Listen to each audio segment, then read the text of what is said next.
Bienvenue à Socio-Réflexivité. Je vais poursuivre en droite ligne des deux précédentes vidéos où je disais tantôt qu'un échec n'est pas la fin du monde. Un échec, c'est plutôt un moyen euh, pour nous mener vers une réussite inconnue. Un échec également, c'est une possibilité de se reprendre, de réajuster le tir, de réajuster sa façon de concevoir et d'atteindre les objectifs escomptés.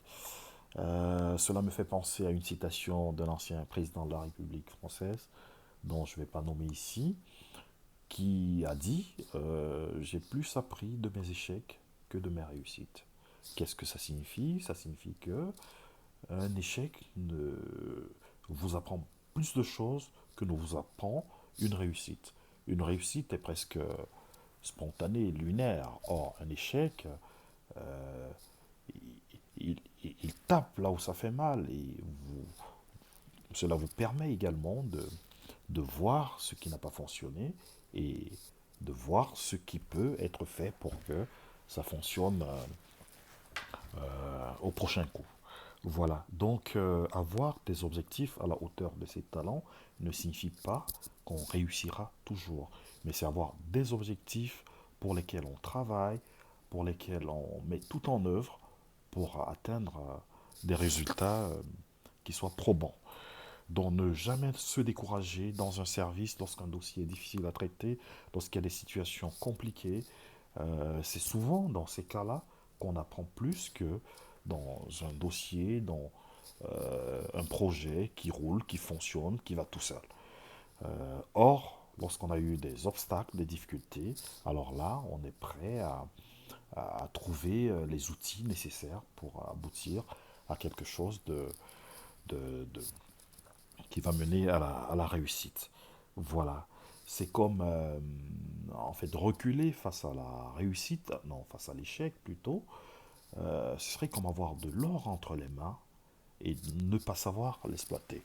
C'est exactement comme un ébéniste chevronné qui fabrique des meubles comme une joaillerie de prestige, mais qui décide arrêter de fabriquer des meubles prestigieux parce que il craint de ne pas être apprécié, que ces meubles ne soient pas être vendus, ne trouvent pas une place sur le marché, et décide finalement d'aller vendre du bois de chauffage, quoique c'est un travail comme un autre.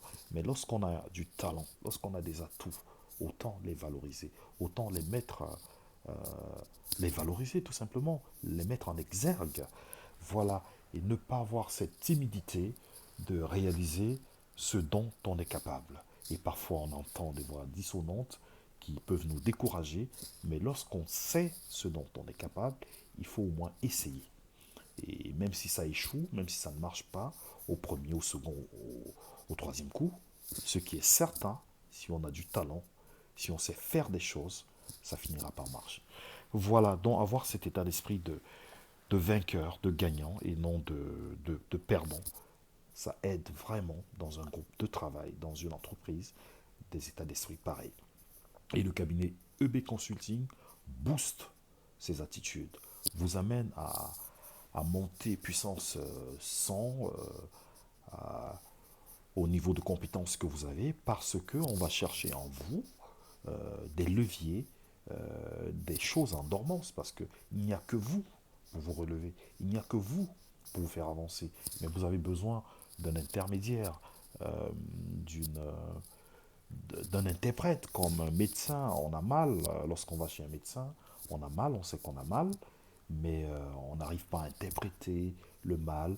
Et c'est le médecin qui pose un diagnostic, qui définit le mal et qui donne un traitement, fait une ordonnance pour un traitement adapté. C'est pareil pour les salariés, pour les entreprises qui ont du mal à trouver un bon rythme ou à trouver un équilibre tout simplement. Et le sociologue est là pour réajuster les choses, pour vous aider à comprendre l'environnement de travail, à vous comprendre pour mieux avancer. Voilà. La seule chose qui peut empêcher un individu à atteindre ses objectifs, c'est des blocages personnels, C'est également l'image qu'on a de soi-même, de ce qu'on fait, le renvoi qu'on se fait euh, de nos réalisations. Voilà, donc il faut déjà s'essayer dans une tâche pour voir ce dont on est capable de faire ou pas. Ce n'est qu'à l'issue de ce constat qu'on peut savoir comment réajuster les choses. Et éviter également une attitude de démission, de fuite en avant. Il faut affronter les réalités. Il faut affronter les difficultés. Et ce n'est qu'en affrontant les difficultés qu'on sait les nommer et qu'on sait, comment je vais dire, pas forcément les contourner, quoi qu'il y ait un moyen de les contourner, mais comment je vais dire, passer par-dessus ou les gérer ou les régler une à une. Voilà. Donc, cela nous donne des outils humains, méthodologiques, et voire didactiques pour aboutir à des résultats qui soient efficaces.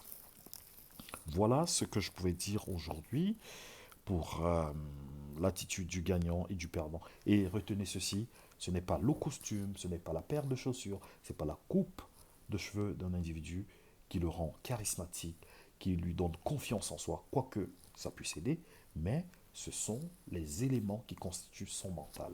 Sa façon d'être, sa façon de faire, sa façon d'agir, sa façon de percevoir les autres et d'être perçu dans un milieu. Voilà la force d'un individu qui peut l'amener à être